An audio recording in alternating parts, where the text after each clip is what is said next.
বন্ধুরা, stock market থেকে better perform করার জন্য নেগেটিভ মার্কেট সেন্টিমেন্টকে আমাদের ফরে ইউজ করতে শিখতে হবে।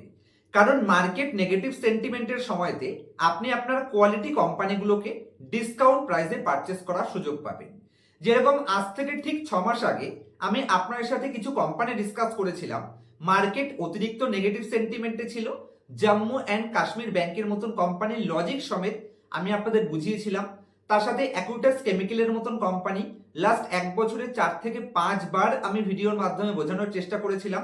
নেগেটিভ সেন্টিমেন্টে সেই ধরনের কোম্পানিগুলোকে যারা অ্যাকুমুলেট করেছে, এসজি ফিনসার্ভের মতন কোম্পানি, অ্যাকুইটাস কেমিক্যাল, তার সাথে মোরপেন ল্যাবের মতন কোম্পানি, তার সাথে ইন্ডিগো পেন্টসের মতন কোম্পানি, এই প্রত্যেকটা কোম্পানিগুলো নেগেটিভ মার্কেট সেন্টিমেন্টের জন্য অতিরিক্ত ওভারসোল্ড লেগেছিল, যে কারণে সেই কোম্পানিগুলো অলরেডি বাম্পার পারফরমেন্স দেখিয়েছে। যারা আমার চ্যানেলের মেম্বারশিপ জয়েন করেছিলেন তাদেরকে আগে ভাগেই আমি সেই কোম্পানিগুলোতে যখন নিজে এন্ট্রি নিই সেই সময়তেই আপনাদের গাইড করার চেষ্টা করেছিলাম। আশা করছি যাদের মেম্বারশিপ রয়েছে তারা তার বেনিফিটও পেয়েছে। যদি আপনি মেম্বারশিপ জয়েন করতে চাইছেন, মান্থলি 119 টাকার বিনিময়ে আপনারা আমার অ্যাক্টিভিটির সম্পর্কে জানতে পারবেন এবং মান্থলি 2টো করে এক্সক্লুসিভ ভিডিও সেখানে পাবেন। তার সাথে প্রত্যেক মাসে একটি করে লাইভে আমার সাথে আপনি ডাইরেক্টলি আপনার ডাউটগুলো ক্লিয়ার করার সুযোগ পেয়ে যাবেন। ইন্টারেস্টেড থাকলে চ্যানেলের নিচে জয়েন বাটনটি প্রেস করে মান্থলি মাত্র 119 টাকার বিনিময়ে আপনারা মেম্বারশিপ জয়েন করতে পারেন। চলুন, যে 5টি কোম্পানিতে পরশুদিন মার্কেট কারেকশন অপরচুনিটিতে আমি আমার পোর্টফোলিওকে আমার ফরে ইউজ করেছিলাম, সেই কোম্পানিগুলো নিয়ে আপনার সাথে ডিসকাস করছি। তবে এই কোম্পানিগুলোকে কোনো ধরনের বাই অথবা সেল রেকমেন্ডেশন হিসেবে নেবেন না। আমার কেন মনে হচ্ছে কোম্পানিগুলো বেটার পজিশনে রয়েছে সেই পয়েন্টসগুলোই এই ভিডিওতে আপনার সাথে ইলাস্ট্রেশন পারপাস কভার করছি, যেটার জন্য আমি আপনাদের স্ক্রিনের উপরে নিয়ে যাচ্ছি এবং সম্পূর্ণ পয়েন্টস স্ক্রিনারের মাধ্যমে আমি আপনাদের কভার করব। আশা করছি আপনারা আমার স্ক্রিনটি দেখতে পাচ্ছেন। আমি এখানে কোনো ডিপ পয়েন্টসে যাব না, কারণ এই প্রত্যেকটা কোম্পানি একটা কোয়ালিটি কোম্পানি লিস্টে রয়েছে, যে কারণে ডিপ অ্যানালাইসিসের প্রয়োজনও হবে না, বেসিক পয়েন্টস দিয়ে বোঝানো যাবে। তো একদম ফার্স্ট কোম্পানি আপনারা স্ক্রিনের উপর দেখতে পাচ্ছেন, দ্য র্যামকো সিমেন্ট। এই কোম্পানিটাকে যদি আপনি উপর থেকে দেখেন, দেখুন 85 পি রেশিও মনে হচ্ছে যেন এক্সট্রিমলি হাই, এবং কোম্পানির রিটার্ন রেশিও এখানে একদমই লো লেভেলের রয়েছে, মাত্র 3% এবং 6% আরওই এবং আরওসিই জেনারেট করতে পারছে। এটা তো একদমই নেগেটিভ সাইন।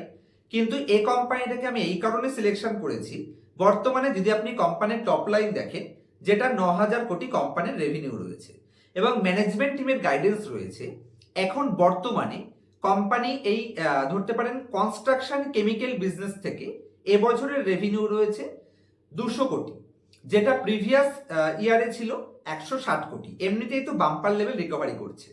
কোম্পানির ফিউচারে টার্গেট রয়েছে নেক্সট 4 বছরের মধ্যে 200 কোটি থেকে তাদের রেভিনিউকে কিভাবে তারা 2000 কোটিতে নিয়ে যেতে পারে। তো কোম্পানির ম্যানেজমেন্ট টিমের এই ধরনের গাইডেন্সকে যদি কোম্পানি ফুলফিল করতে পারে, তাহলে কিন্তু কোম্পানিতে অবশ্যই অপরচুনিটি থাকতে পারে। আমার পার্সোনাল ওপিনিয়ন, অন্তত আমি সেটাই বুঝতে পারছি। এবং কোম্পানিটাকে যদি আপনি দেখেন, তাহলে এখানে কোম্পানির টপ লাইন অ্যাভারেজ পজিশনে রয়েছে, কন্টিনিউয়াসলি একটা টুকটুক হালকা পাতলা গ্রোথ করছে। আমি যদি কোম্পানির বটম লাইনে আসি, এখানে সেরকম একটা গ্রোথ না থাকলেও যেহেতু কোম্পানি কনস্ট্রাকশন কেমিক্যালের বিশাল এক্সপোজার ইনক্রিজ করছে, ওই জন্য আমি কোম্পানিটাকে সিলেকশন করেছি। কোম্পানির ফিক্সড অ্যাসেট অ্যাভারেজ পজিশনে ইনক্রিজ হচ্ছে, কোম্পানির রিজার্ভ এবং বড়োইং মোটামুটি ঠিকঠাক পজিশনে রয়েছে, এবং কন্টিনিউয়াসলি কোম্পানি সিডাব্লিউ আইপিও চালাচ্ছে, মানে ওয়ার্কিং প্রোগ্রেসেও কোম্পানির কাজ চলছে। শেয়ার হোল্ডিং প্যাটার্নের মধ্যে যদি আমি আসি, এখানে এফআইআই তাদের স্টেককে 7% থেকে 8%-এ নিয়েছে, ডিআইআই তাদের স্টেককে 30% থেকে 2% রিডিউস করেছে। কিন্তু যদি আপনি এখানে গভর্নমেন্ট স্টেক দেখেন, তাদেরও এখানে 3% স্টেজ রয়েছে, রিটেল পাবলিকের 16 থেকে 17%। কিন্তু একটা জিনিস ফলো করুন, 16% থেকে 17% রিটেলের কাছে এসেছে, কিন্তু এই সেম টাইমে number of share holder continue reduce হচ্ছে। নাম্বার অফ শেয়ার হোল্ডার ঠিক আমাদের কি সাইন দেয়? এক্সাম্পল হিসেবে ধরে নিন আমার একটা XYZ কোম্পানি, সেখানে 100 খানা শেয়ার রয়েছে। এতদিন সেখানে 50 জন নাম্বার অফ শেয়ার হোল্ডার ছিল, তার মানে গড় যদি আমি ধরি, এক একজনের কাছে 2টো করে শেয়ার ছিল। এখন ধরুন 50টা থেকে সেটা 25টা হয়েছে, তার মানে গড়ে এক একজনের কাছে 4টে শেয়ার রইল। তার মানে কি, যেহেতু 2টো থেকে 4টে হয়েছে, তার মানে আমরা ধরে নেব যে লুজার হ্যান্ডের কাছে থেকে স্ট্রং হ্যান্ডের কাছে শেয়ার হোল্ডিং কনভার্ট হয়েছে। ঠিক সেই সাইনটাই এই কোম্পানিতে দেখা যাচ্ছে। এটা হচ্ছে আজকের সিলেকশন লিস্টের first company, the Ramco cement limited. আজকে নেক্সট কোম্পানিতে যদি আমি আসি, এই কোম্পানিটাও একটা বাম্পার পজিশনে রয়েছে। কোম্পানির নাম, একটু ওয়েট করবেন, আমি একটু স্ক্রিনটা বের করে নিই, অ্যাকচুয়ালি আমার সেকেন্ড স্ক্রিনটা চলে গেছে। এটা হচ্ছে bank of Baroda. Bank of Baroda, যদি ব্যাংক অফ বরোদা কোম্পানিটাকে আমরা দেখি, তাহলে কোম্পানি তার টপের থেকে ফার্স্ট পয়েন্ট হেভিলি ডিসকাউন্টে রয়েছে। মাত্র 6-এর পি রেশিও কোম্পানি ডিমান্ড করছে। ইন্ডিয়ার সেকেন্ড লার্জেস্ট পিএসইউ ব্যাংকের লিস্টে এই কোম্পানি রয়েছে। 13% রিটার্ন অন ইকুইটির কোম্পানি। আপনি ওয়ান টাইমের নিচে পিই জিতে পাচ্ছেন, তার সাথে ভ্যালুয়েশন ওয়াইজ কোম্পানি ওয়ান টাইমের নিচে প্রাইস টু বুকে রয়েছে। যে কোম্পানির ব্যালেন্স শিটে নিজের কাছে ক্যাশ রয়েছে 1,64,000 কোটি, সে কোম্পানি বর্তমানে 1,29,000 কোটি পুরো কোম্পানির মার্কেট ক্যাপিটালাইজেশন। কতটা অপরচুনিটি আশা করছি বুঝতে পারছেন। 3% ডিভিডেন্ড ইল্ড কোম্পানি প্রোভাইড করছে, কোথাও কোনো প্রবলেম নেই। কন্টিনিউয়াসলি কোম্পানির রেভিনিউ ইনক্রিজ করে লাইফ টাইম হাইস্ট রেভিনিউতে রয়েছে। কোম্পানির নেগেটিভ মানে নেট প্রফিট থেকে টার্ন অ্যারাউন্ড করে পজিটিভ নেট প্রফিট এবং লাইফ টাইমে হাইস্ট প্রফিটই ধরতে পারেন, সামান্য কিছুটা এখানে রিডিউস হয়েছে। আর এটাও কিন্তু কোম্পানির আদার ইনকাম রিডিউস হওয়ার জন্য, কিন্তু অ্যাকচুয়াল প্রফিট যদি দেখেন তাহলে লাইফ টাইম হাইস্টই রয়েছে। যে কোম্পানি লাস্ট 3 বছরে 10% সিএজিআর প্রফিট গ্রোথ করেছে, সে কোম্পানি মাত্র 7% রিটার্ন প্রোভাইড করেছে, যে কারণে পি এক্সপেনশনের সুযোগ কোম্পানিতে পাওয়া যাচ্ছে। আর যদি আমি শেয়ার হোল্ডিং প্যাটার্নের মধ্যে আসি, রিটেল পাবলিকের স্টেক 8% থেকে রিডিউস হয়ে 7% কমেছে। আর এখানে এফআইআই তাদের স্টেককে ইনক্রিজ করেছে। যেই এফআইআই ইন্ডিয়া থেকে শেয়ার সেলিং করছে, সেই এফআইআই কন্টিনিউ তাদের স্টেককে ইনক্রিজ করছে লাস্ট 5টা কোয়ার্টার ধরে। কোম্পানিতে ঠিক কি ডিসিশন নেওয়া উচিত, আশা করছি আপনাদের মধ্যে যথেষ্ট পরিমাণে বুদ্ধি রয়েছে, আপনারা নিজেরাই বুঝতে পারবেন। আজকে সিলেকশন লিস্টে যদি আমি নেক্সট কোম্পানিতে যাই, এটাও একটি ব্যাংকিং সেক্টরের company, central bank of India. এই কোম্পানিতে তো সমস্ত দিক থেকে পজিটিভ সাইন আছে। সবার প্রথমে যদি আমি কোম্পানির শেয়ার হোল্ডিং প্যাটার্নের মধ্যে আসি, এখানে ডিআইআই তাদের স্টেককে 5% থেকে ইনক্রিজ করে 10% করেছে। পাবলিকের স্টেকও এখানে 3% থেকে 7% হয়েছে। কিন্তু মাথায় রাখবেন, এখানে প্রোমোটার তাদের স্টেককে রিডিউস করেছে, যে কারণে পাবলিকের স্টেক কিছুটা বেড়েছে। তবে নাম্বার অফ শেয়ার হোল্ডার এখানে অ্যাভারেজ পজিশনে রয়েছে। এবার চলুন ভ্যালুয়েশনের দিক থেকে দেখি। কোম্পানির টপের থেকে একটা বাম্পার লেভেল ডিসকাউন্টে রয়েছে। যে কোম্পানি আপনাকে 4%-এর আশেপাশে ডিভিডেন্ড ইল্ড প্রোভাইড করছে, যে company 12% return on equity generate করছে, সে কোম্পানি দেখুন ইন্ডাস্ট্রি তুলনামূলকভাবে পি রেশিও সস্তা রয়েছে এবং একই সাথে কোম্পানির পিই জি রেশিও ক্লিয়ার সাইন দিচ্ছে যে এই কোম্পানিতে বড় পি এক্সপেনশনের অপরচুনিটি থাকলেও থাকতে পারে, সেটা ডাইরেক্টলি বলা যায় না, কারণ সেটা সেবি রুলসের এগেনস্টে হয়ে যায়। প্রফিট অ্যান্ড লস স্টেটমেন্টে বাম্পার লেভেল কোম্পানির রেভিনিউ গ্রোথ করছে। আর এখানে যদি আপনি বটম লাইনও দেখেন, নেগেটিভ নেট প্রফিট থেকে টার্ন অ্যারাউন্ড করে পজিটিভ নেট প্রফিট, এবং লাস্ট 5 বছরে কোম্পানি 1,000 কোটি প্রফিট থেকে গ্রোথ করে 4,000 কোটি প্রফিট করেছে। মানে কোম্পানির প্রফিট 4 গুণ হলো, কিন্তু শেয়ারটা কোনো রিটার্ন দেয়নি, যে কারণে বড় পি এক্সপেনশনের কারণে ভবিষ্যতে শেয়ারে ঠিক কি হতে পারে আশা করছি আপনারা বুঝতে পারবেন। আর শেয়ার হোল্ডিং প্যাটার্ন তো আমি একটু আগেই দেখিয়ে দিয়েছি। মানে কোম্পানি একটা হাই ডিভিডেন্ড ইল্ড প্রোভাইড করছে, টপের থেকে কোম্পানি একটা বাম্পার ডিসকাউন্টে রয়েছে, ভ্যালুয়েশন ওয়াইজ পি এক্সপেনশনের সুযোগ রয়েছে, এবং প্রাইস টু বুক দিয়ে আমরা ব্যাংকিং কোম্পানিকে ভ্যালু করে থাকি, মাত্র 0.7 প্রাইস টু বুকে কোম্পানি ট্রেড করছে। আর কি চাই একটা কোম্পানিতে? আর এমন নয় যে কোম্পানি গ্রোথ করতে পারছে না, এখানে গ্রোথ যদি আপনি দেখেন তাহলে রেভিনিউ গ্রোথ বাম্পার পজিশনে রয়েছে, রেভিনিউ গ্রোথ বাম্পার পজিশনে রয়েছে, লাইফ টাইমে সব থেকে হাইয়েস্ট, বটম লাইন মানে প্রফিট লাইফ টাইম সব থেকে হাইয়েস্ট। আর কি চাই? এরকম টাইপের কোয়ালিটি কোম্পানিতে সুযোগ আমার মনে হয় বড় সুযোগ থাকলেও থাকতে পারে। Next company Kotak Mahindra bank. Kotak Mahindra ব্যাংকে আমার আগেও এক্সপোজার ছিল, কিন্তু আমি আমার এক্সপোজারকে ঠিক কি লেভেলের ডিসিশন নিয়েছি আমি এখানে ঠিক আপনাদের বলতে পারছি না, কারণ এটা সেবি রুলসের এগেনস্টে হয়ে যায়। এই কোম্পানিতে সবার প্রথম পয়েন্ট, যদি আমি প্রফিটে যাই, প্রফিট অ্যান্ড লস স্টেটমেন্টে কন্টিনিউ কোম্পানি রেভিনিউ গ্রোথ করেছে।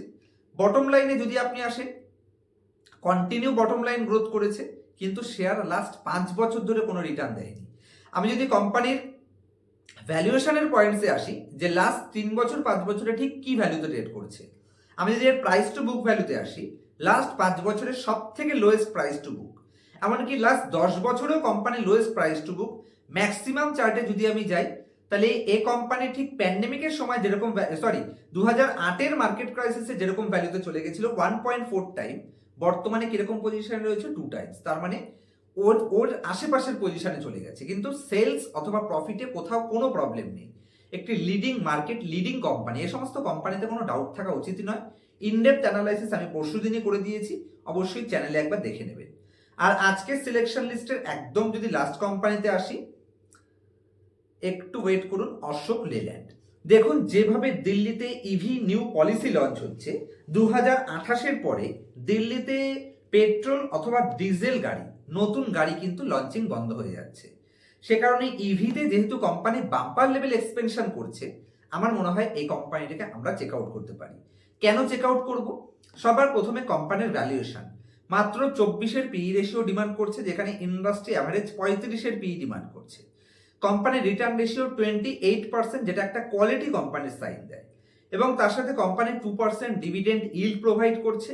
ডেট টু ইকুইটি একটু হাই আছে, কারণ নতুন যখন রিসার্চ অ্যান্ড ডেভেলপমেন্ট চলে তখন এই টাইপের কোম্পানিতে ডেট টু ইকুইটি একটু হাই থাকে। এটা একটু রিস্কি মনে হলেও আমার মতে কোম্পানি কিন্তু বেস্ট পজিশনে রয়েছে। তার price two earning growth ratio হিসেবে, পিইজি রেশিও যেটাকে আমরা বলে থাকি। প্রফিট অ্যান্ড লস স্টেটমেন্টে কন্টিনিউ কোম্পানি রেভিনিউ গ্রোথ করছে। বটম লাইনে যদি আপনি আসেন, এখানেও কোম্পানি কন্টিনিউ তাদের বটম লাইনকেও মেনটেন করছে। প্যান্ডেমিকের কারণে মাঝখানে 2021-22-এ কিছুটা নেগেটিভ ইম্প্যাক্ট পড়েছিল, তবে সেটাকে কোম্পানি রিকভার করে ফেলেছে। যে হিসেবে কোম্পানি তার বটম লাইনকে গ্রোথ করেছে, সেই হিসেবে যেহেতু স্টকটা রিটার্ন দেয়নি, যে কারণে কোম্পানির পিইজি রেশিওতে এখানে একটা বড় স্কোপ দেখা যাচ্ছে, মানে পি এক্সপেনশনের বড় সুযোগ কোম্পানিতে রয়েছে। ব্যালেন্স শিটে যদি আমি আসি, কোম্পানি তাদের ফিক্সড অ্যাসেটে কি হারে কাজ করছে সেটা ইজিলি বুঝতে পারছেন। আমি যদি কোম্পানির শেয়ার হোল্ডিং প্যাটার্নের মধ্যে আসি, এখানে এফআইআই তাদের স্টেককে কন্টিনিউ ইনক্রিজ করছে, ডিআইআই তাদের স্টেককে একটা নির্দিষ্ট পজিশনে মেইনটেইন করেছে, রিটেল পাবলিকের কাছে 10% ছিল, এখনো 10%ই রয়েছে। তো এই 5টা কোম্পানিকে আমার মত অনুযায়ী আমি মনে করছি যে একটা ভালো পজিশনে কোম্পানিগুলো রয়েছে। তবে আপনারা অ্যানালাইসিস করবেন এবং আপনার ফিনান্সিয়াল অ্যাডভাইজারের সাথে কনসাল্ট করে তারপরে একটা পারফেক্ট ডিসিশনে পৌঁছাবেন। এবং কোনো কোম্পানি যতই পজিটিভ লাগুক, অ্যালোকেশন কিন্তু অবশ্যই মেনটেন করতে হবে। ইনডেপথ অ্যালোকেশন রিলেটেড আমি একটা ভিডিও আপনার সাথে প্রেজেন্ট করার চেষ্টা করব। এই মুহূর্তে আমি ভিডিওটি রেকর্ডিং করছি রাত 12টা বাজে, আপনারা এখানে দেখতে পাচ্ছেন 12:10, কারণ এই সময় খুব নিস্তব্ধ থাকে, ভিডিওতে কোনো ডিস্টারবেন্স হয় না। তো হয়তো এই ভিডিওটা আপনারা শনিবার দেখতে পারেন অথবা আপনারা রবিবার দেখতে পারেন। আশা করছি সোমবারের আগে আমি ভিডিওটি রিলিজ করতে পারবো। আজকের মতো এই অবধিই রাখছি।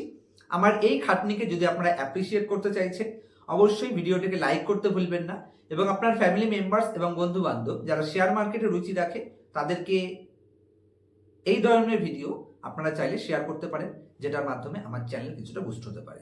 আর ইনডেপথ অ্যানালাইসিস যদি স্টক মার্কেট আমার কাছ থেকে শিখতে চাইছেন, কিভাবে কোয়ালিটি কোম্পানি নিজে খুঁজে বের করবেন, কোনো কোম্পানি তাদের ডাটা চুরি করে ভ্যালুয়েশন সস্তা দেখাচ্ছে কিনা, মার্কেট সাইকেল এবং স্টকের সাইকেলের সাথে ম্যাচ করে কোন পজিশনে কোন টাইপের কোম্পানি ফিউচারে বেটার পারফরমেন্সের অপরচুনিটি থাকতে পারে, এই সমস্ত পয়েন্টস আমি পার্সোনাল ক্লাসে কভার করে থাকি। ক্লাসের পরে লাইভ মার্কেটেও সাপোর্ট থাকে এবং তার সাথে লাইফ টাইম সাপোর্টের ব্যবস্থা প্রত্যেকটা স্টুডেন্টের জন্য থাকছে। দেখা হবে নেক্সট ভিডিওতে। ততক্ষণ পর্যন্ত হ্যাপি ইনভেস্টিং, হ্যাপি ট্রেডিং।